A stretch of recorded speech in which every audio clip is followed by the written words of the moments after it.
dengan keluhan kelemahan sisi kanan tubuh bagian sejak 1 jam lalu. Berarti kanan tubuhnya biasanya stroke ini ya. Pada pemeriksaan fisik didapatkan wajah tidak simetris. Oke, ya orang stroke juga wajahnya tidak simetris.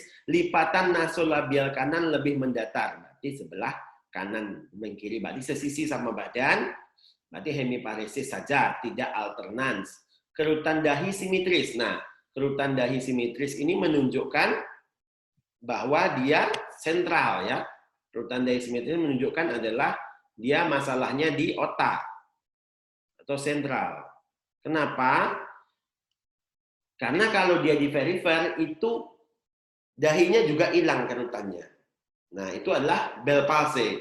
Kalau kerutan dahi simetris ini menunjukkan kelainan di otak. Kenapa? Karena otot-otot wajah kita ini dibagi dua.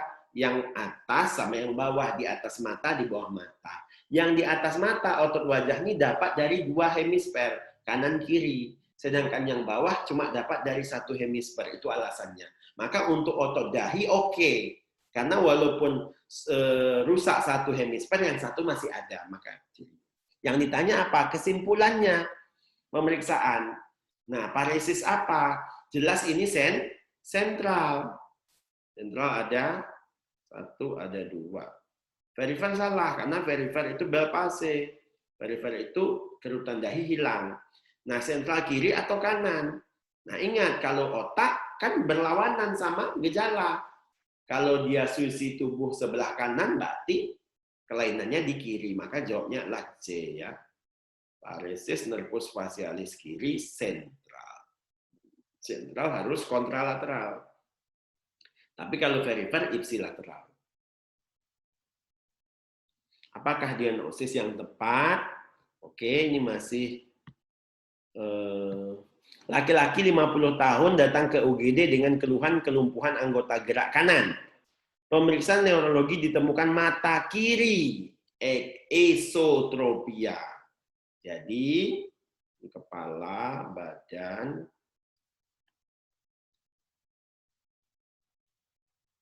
sebelah kanan badannya lumpuh, tapi mata yang sebelah kiri, berarti di sini. Yang esotropia. Mata esotropia itu matanya juling ke dalam. Mata juling ke dalam ini karena otot-otot dalam narik, otot-otot medial narik, otot lateral lumpuh. Otot lateral itu nervus 6. Maka ada kerusakan nervus 6, ada lumpuh separuh badan. Lumpuh separuh badannya berbeda sisi dengan lumpuh nervus 6-nya. Ini disebut alternan. Jadi hemiparesis alternan adalah apabila lumpuh badan berlawanan dengan kelumpuhan muka. Ya muka itu setelah tergantung sarafnya. Kan muka ada 12 saraf. Kebetulan di sini yang lumpuh adalah nervus 7 karena perot dan nervus 6 karena matanya esotropia. Nah, ini adalah ciri khas dari alternan adalah ciri khas apa? Kelumpuhan, kerusakan batang otak. Kelainan batang otak. Kita ingat batang otak itu ada 3 bagian. Ada mesencephalon, ada pons, ada medula oblongata. Medula oblongata, pons, dan mesencephalon. Nah, maka kebetulan nervus 6 dan 7 itu keluarnya dari pons. Nervus 6 dan nervus 7. Maka ini adalah kelainan pada nervus 6 dan 7, berarti masalahnya pons ya. Itu berarti masuk ke Miller-Gubler ya.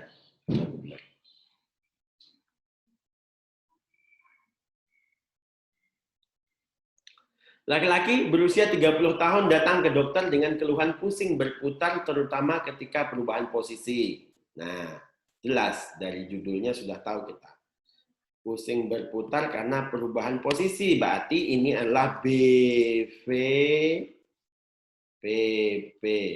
Benign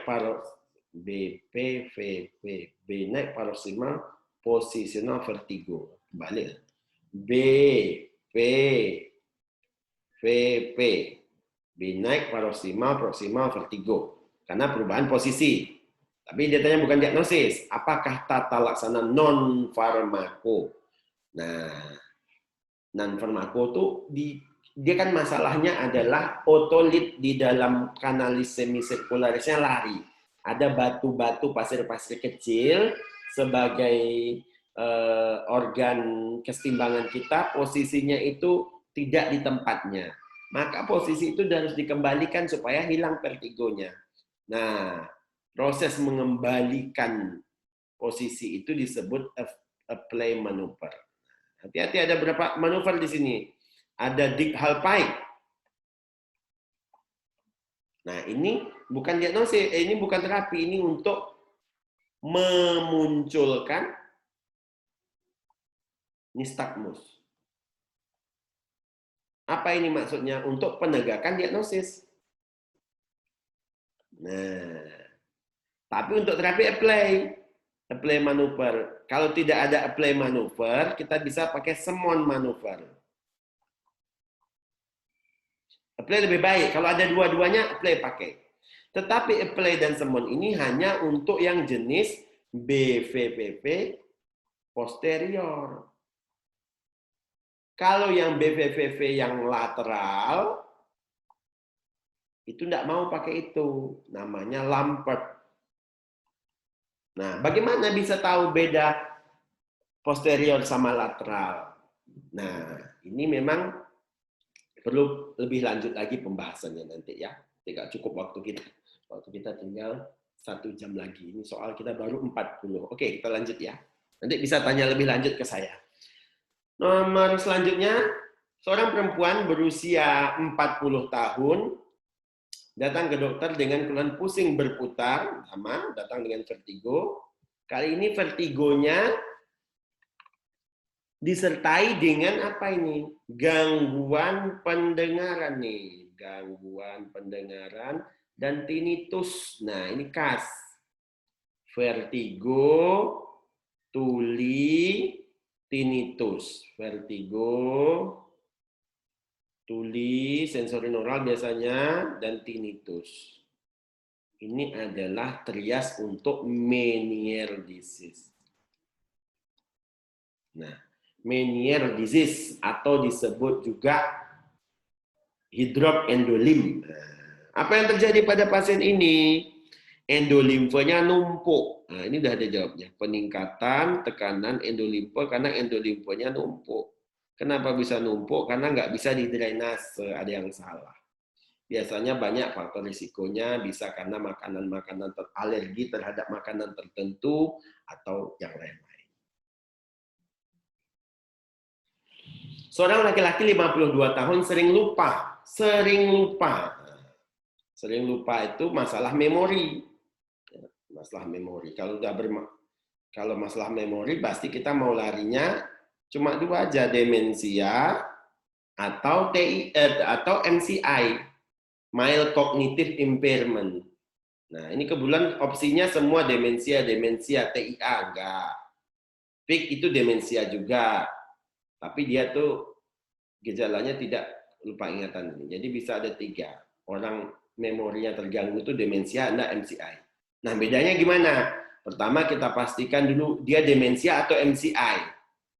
Nah, ya, MCI sama demensia itu ada 2 cara membedakan demensia versus MCI. MCI itu sebenarnya pre-demensia, sebelum demensia. Kita bisa dari skor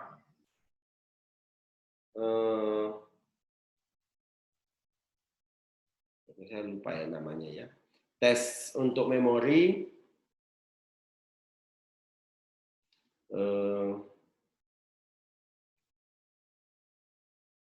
skornya kecil dari, kalau demensia harus kecil dari 22. Kalau besar 22 ke atas sampai 26 itu MCI. Ini kalau dari tes itu ya. Wah, saya lupa namanya, nanti kalau bisa dicek sendiri ya.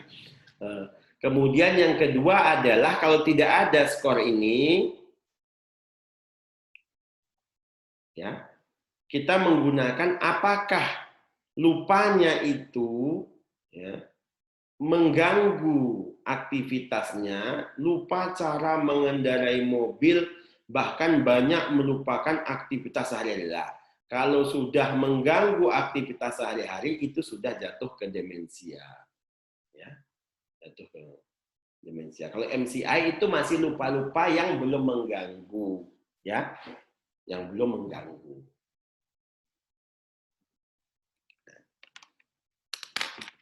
Sebentar ya.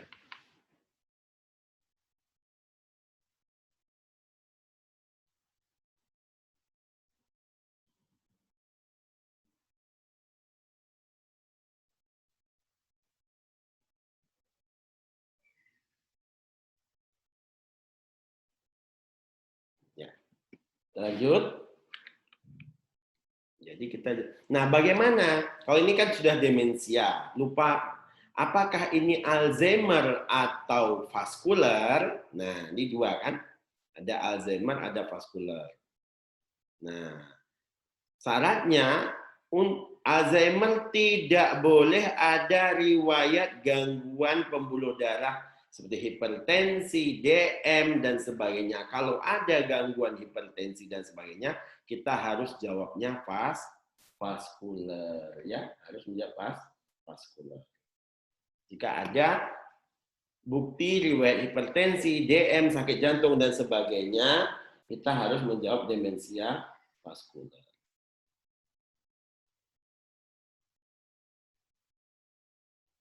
Oke. Lanjut lagi. Seorang perempuan berusia 70 tahun dibawa keluarganya ke praktik dokter dengan keluhan sering lupa sejak 3 bulan yang lalu. Awalnya pasien hanya sering lupa terhadap sesuatu yang baru dilakukan, tetapi sejak 2 minggu ini semakin berat dan kadang lupa alamat tempat tinggal. Tidak ada riwayat menderita stroke atau hipertensi. Pada pemeriksaan fisik tidak ditemukan defisit neurologis. Dan oh ya ini nama MMSE ya, tadi saya betul-betul lupa.